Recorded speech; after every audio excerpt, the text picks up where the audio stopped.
What if your fears are older than you?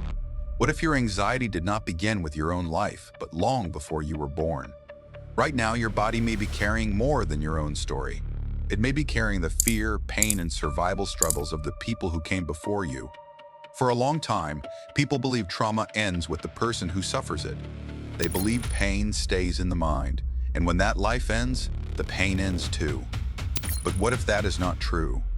What if some part of human suffering can leave marks behind, not only in memory, but deep inside the body itself? Science is beginning to ask a strange and unsettling question. Can trauma leave biological traces? Can fear pass from one generation to the next? In simple words, can the body remember what history forgot? This idea may sound impossible, but when we look back at human history, it starts to feel much more real. Think about roots. Think about Kunta Kinte, a man taken from his home, his name erased. His identity was stolen. His language was silenced. His family is broken apart. The pain he suffered did not simply disappear. It moved through generations.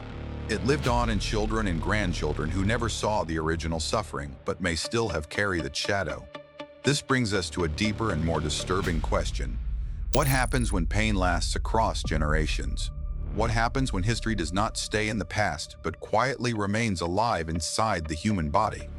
Some scientists now believe the answers may be hidden in something much smaller than memory, something inside every cell, something inside your DNA. What if your DNA remembers suffering you never lived through? What if your fears, your stress, even your survival instincts were written before your birth? What if the past is not truly behind you? What if part of it is still living inside you? Do you think memories can live inside the body? Comment below and tell me what you think. And if you enjoy deep videos like this, don't forget to like and subscribe. Your support means a lot. Roots in the loss of identity.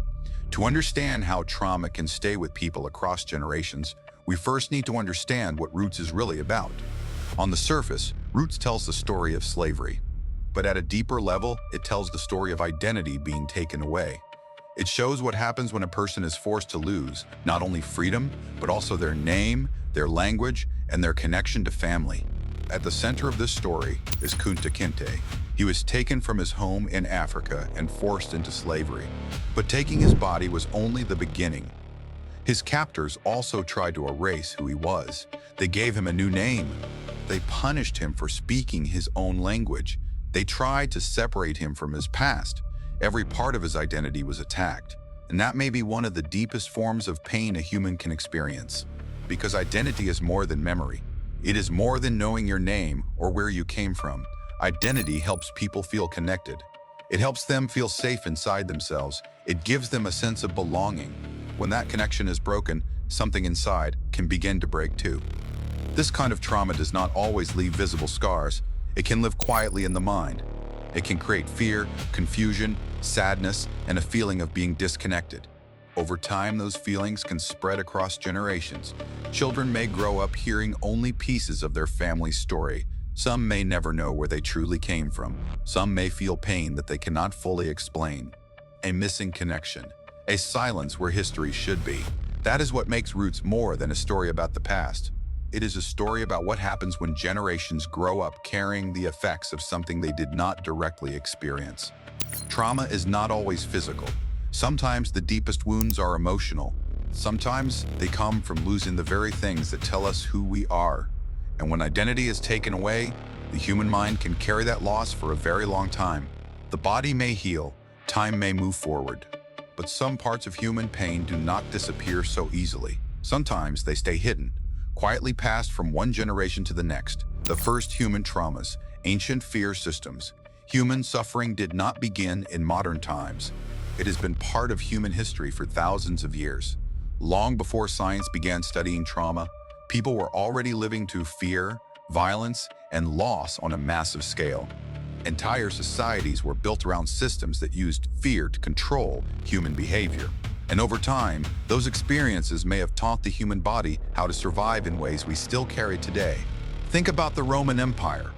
It was one of the most powerful civilizations in history, but it was also built on fear.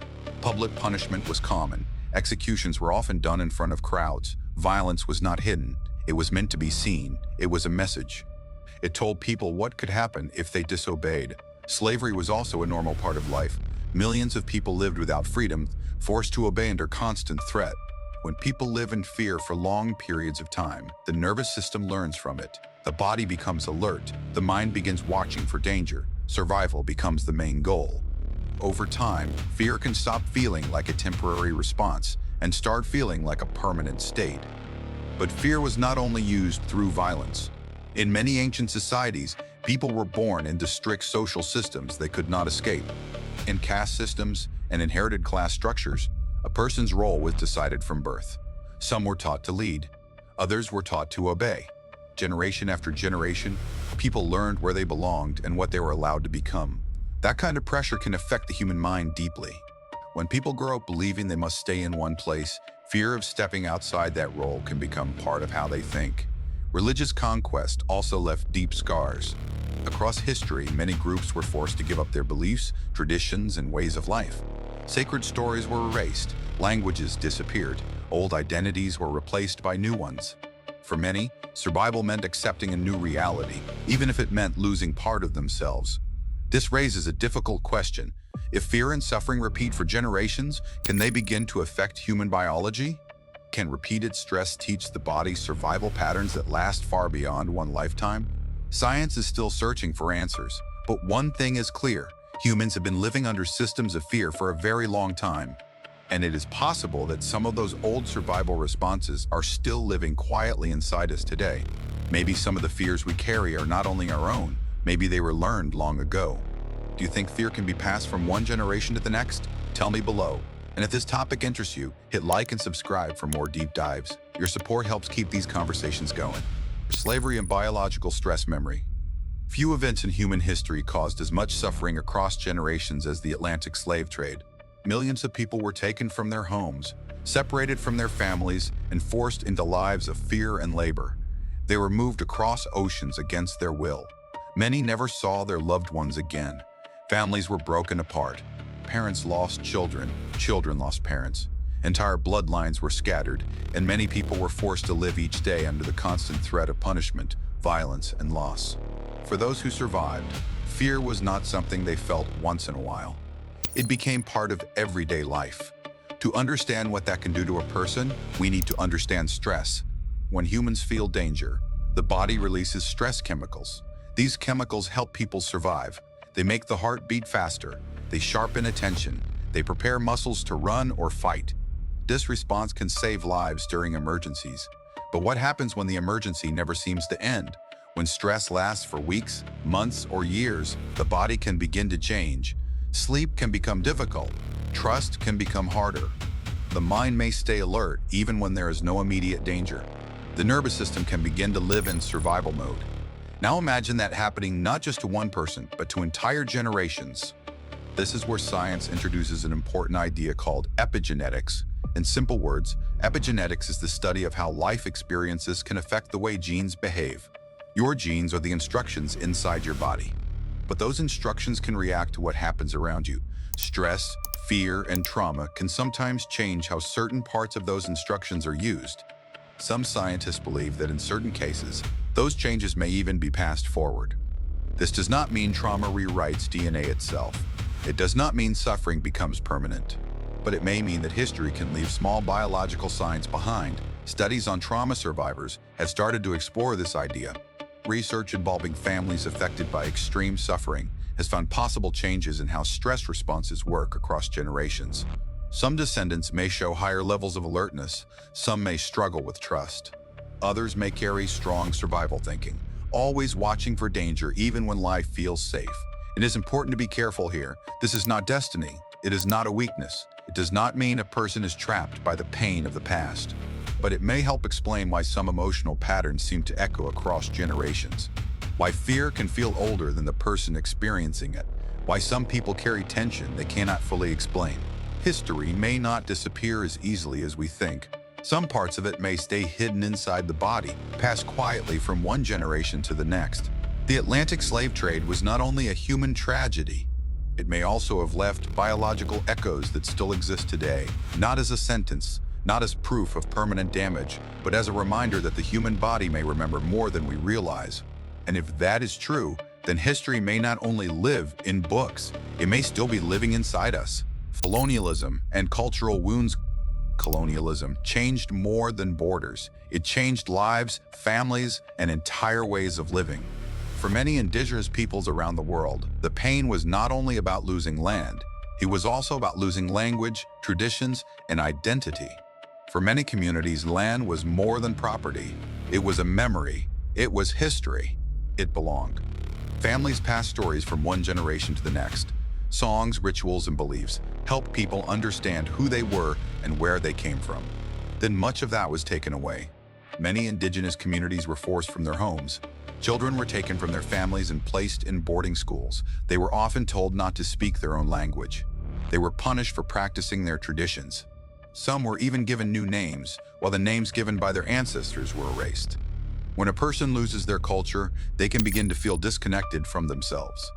Culture helps protect identity. It gives people roots. It gives meaning to family, history, and community. It helps people feel safe and connected. But when culture is removed, something deep can begin to break. The pain does not always end with the first generation. Parents who experience fear and loss may pass emotional pain to their children, even without meaning to. Silence, sadness, fear, and mistrust can move through families over time. Children may grow up feeling the effects of wounds they do not fully understand. This is how emotional pain can spread quietly. It may not always be spoken about. It may not always be visible, but it can still affect how people trust, how they connect, and how they see the world. Entire communities may carry hidden pain for many years. This does not mean they are broken. It means they are carrying history inside them. And maybe that is one of the deepest wounds of colonialism. Not only the loss of land, not only the loss of language, but the loss of feeling fully connected to who you are. If history can leave scars on culture, could it also leave scars inside the human body? What do you think happens when people lose their connection to their roots? Share your thoughts in the comments below, and if you're enjoying this deep dive, like and subscribe for more. Industrial trauma and the broken nervous system. For most of human history, people lived in small tribes and close communities. Humans spent thousands of years surrounded by nature, family, and familiar routines. Life was dangerous at times, but the human nervous system slowly adapted to that kind of world. Then everything changed. The Industrial Revolution created a completely different way of living. Large factories replaced small communities. Crowded cities grew quickly. Machines controlled work schedules. Long hours became normal. Even children worked in dangerous factories surrounded by noise, smoke, and exhaustion. For many people, life became a cycle of pressure and survival. The human body reacts strongly to stress. When danger appears, the nervous system releases stress chemicals like adrenaline and cortisol. This response helps people survive short-term threats. The heart beats faster, muscles tighten, the brain becomes alert. But the body was not designed to stay in that state all the time. During industrialization, many workers lived under constant pressure. Long work hours, poor living conditions, hunger, and exhaustion kept the body trapped in survival mode. Over time, constant stress can affect sleep, mood, memory, and physical health, and maybe that pressure never fully disappeared. Modern life still places many people under endless stress.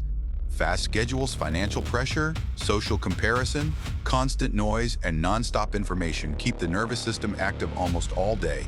Phones, screens, and work demands follow people everywhere. Even rest is often filled with anxiety.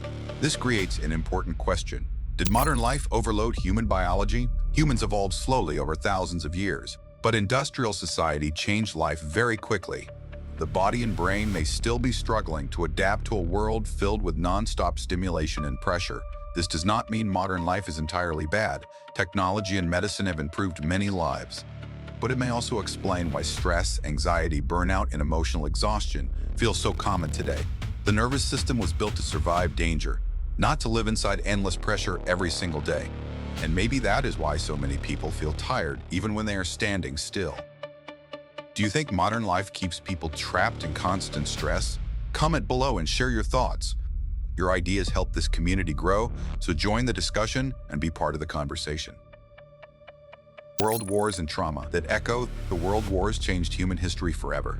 World War I and World War II brought fear, destruction, and suffering on a scale the world had never seen before. Entire cities were destroyed. Millions of people lost their lives, families were separated, children were left without parents. Hunger, fear, and grief became part of daily life for many people. For those who survived, the war often did not end when the fighting stopped. Many carried invisible wounds inside them. Today, we call some of these wounds PTSD, or post-traumatic stress disorder. It happens when the mind and body stay stuck in survival mode after a terrifying event. A person may feel danger even when they are safe. Loud sounds can trigger panic. Sleep can become difficult. Memories can return suddenly, as if the painful moment is happening again. The nervous system learns fear, and sometimes it struggles to let that fear go. Soldiers returning from war often experience these symptoms, but they were not the only ones. Children hiding from bombs, parents losing loved ones, and entire communities living through constant danger also carried deep emotional pain. One of the most painful examples comes from Holocaust survivors. The Holocaust caused extreme suffering, fear, starvation, and loss for millions of people. Families were torn apart, entire generations were changed forever. In recent years, some studies have explored whether the children of Holocaust survivors may show altered stress responses. Some researchers found signs that stress-related systems in the body may work differently in some descendants. Science is still developing. It does not prove that trauma is simply passed down like eye color, but it raises a powerful question. Can extreme suffering leave signs that echo across generations? Can the body remember what the mind tries to forget? Maybe history is not behind us. Maybe it is inside us. This idea changes how we think about the past. History may not only live in books, museums, or family stories. It may also live quietly inside the nervous system, influencing fear, trust, and the way people respond to stress. Trauma may echo long after events end, long after the war is over, long after the survivors are gone. And if that is true, then the pain of history may still be moving through the world today, hidden inside people who never lived through the original event. That may be one of the deepest mysteries of human memory, not just what we remember, but what our bodies may remember for us. Modern invisible stress after the world wars ended. Fear did not fully disappear. It only changed its shape. During the Cold War, people lived with the fear of nuclear war. Even if no bomb was falling, the idea of destruction was always present. News, politics, and daily life carried a quiet sense of danger. People were told to prepare for something that might happen at any time, even if they could not see it. This kind of fear is different from direct danger. The body still reacts to it. Human biology does not always know the difference between real and imagined threats. When the mind feels unsafe, the nervous system can still activate stress responses. The heart rate can increase. Sleep can become lighter. The body stays alert, even when there is no physical attack nearby. Over time, fear became part of modern life in new ways. News cycles repeat stories of conflict, disaster, and crisis. Social media spreads panic quickly. Even small events can feel large when they are shown again and again. Many people now live with constant background worry without fully noticing it. At the same time, more people began using medication for mental health. Anxiety medicines and antidepressants became more common. For many, these treatments bring relief and support, but their rise also shows something important. Large numbers of people are struggling with stress, fear, and emotional pressure in modern life. This leads to a deeper question. Are people treating inherited stress without knowing it? Or is modern life creating new stress that feels similar to old survival fear? There is no simple answer, but one idea is clear. Modern fear may not come from direct physical danger like in the past. Instead, it often comes from information, pressure, uncertainty, and constant mental stimulation. It is quieter, but it is still powerful. The nervous system does not care if the threat is physical or emotional. It responds in the same basic way. That means modern life can keep the body in a low level of stress for long periods without people fully realizing it. And maybe that is why so many people feel tired, anxious, or overwhelmed, even when their life seems safe on the surface, because fear today is not always loud. Sometimes it is always there in the background. Digital fear and algorithm control today. Fear does not only come from war, history, or survival.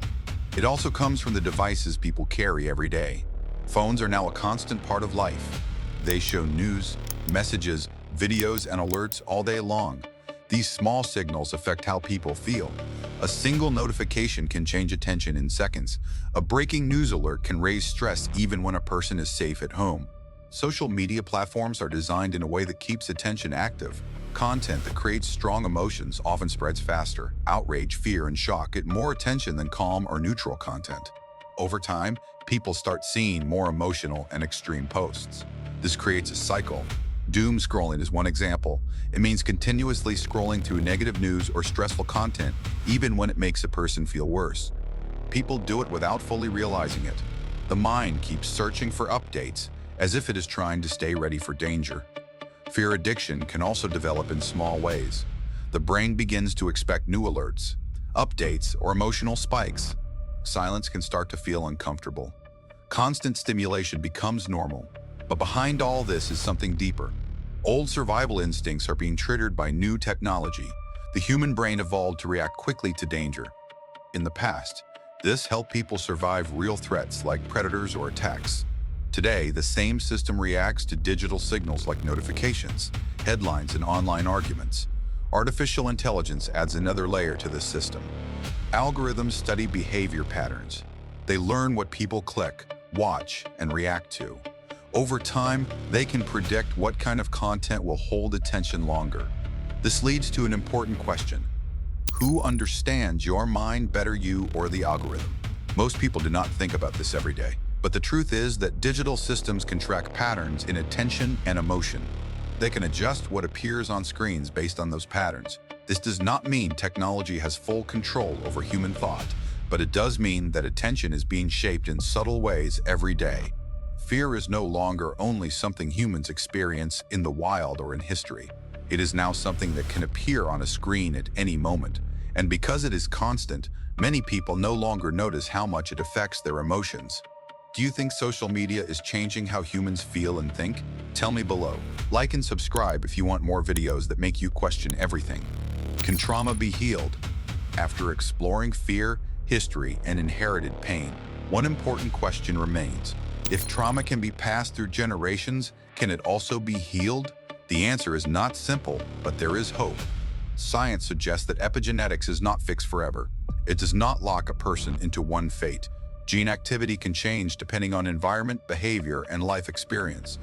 This means that the body is not permanently trapped in one pattern. The brain also has something powerful called neuroplasticity. This means the brain can change over time. New experiences can create new pathways. Old patterns can weaken. New ways of thinking and feeling can grow. Healing is not just one thing. It can happen in many ways. Therapy helps people understand their thoughts and emotions. Meditation helps calm the nervous system. Learning about family history can give meaning to pain. Storytelling allows people to express what was once silent. Even simple conversations can break long cycles of emotional silence. Family healing also matters. When one person begins to understand and process pain, it can affect others around them. Emotional patterns in families can shift slowly over time. An important idea here is that healing can also spread. Just like stress and trauma can move through generations, positive change can also move forward. When people learn how to manage fear and understand their emotions, they may pass on healthier patterns to the next generation. This does not erase the past. It does not remove history. But it can change how history affects the future. Pain may move forward through time, but healing can move forward too. This brings balance to the entire idea of inherited trauma. It is not only about suffering, it is also about recovery, awareness, and growth. Human beings are not only shaped by what happened before them, they are also shaped by what they choose to do with that history. And that is where change begins. So we return to the main question, can history live in the body? Throughout this video, we looked at many ideas: trauma, identity, biology, memory, modern fear, and digital influence. Each one shows a different layer of human experience. Each one suggests that the past may not be as distant as it seems. Identity can be shaped by history. Biology can respond to experience. Memory can influence behavior. And fear can move quietly through generations and systems. Names can disappear from records. Stories can be lost over time. Entire cultures can be broken or changed. But even when this happens, something may still remain. The body may still remember in its own way, not as clear memories like a story in a book, but as patterns, as reactions, feelings that appear without a known reason, as instincts shaped by time. That idea changes how we see human life. Perhaps history is not something that only sits behind us, not just something written in books or remembered in museums. Perhaps history is still present, quiet, alive, breathing through generations, and shaping how people feel today. Your ancestors may be gone, their names may no longer be spoken, their stories may be forgotten by many, but their echoes may still live inside you in ways you do not fully see. This is the final question this video leaves behind. Not just what happened in the past, but how much of the past is still living inside the present. Do you think your DNA carries memories from history? Comment below. Subscribe and join us for more deep dives into the hidden stories inside human life.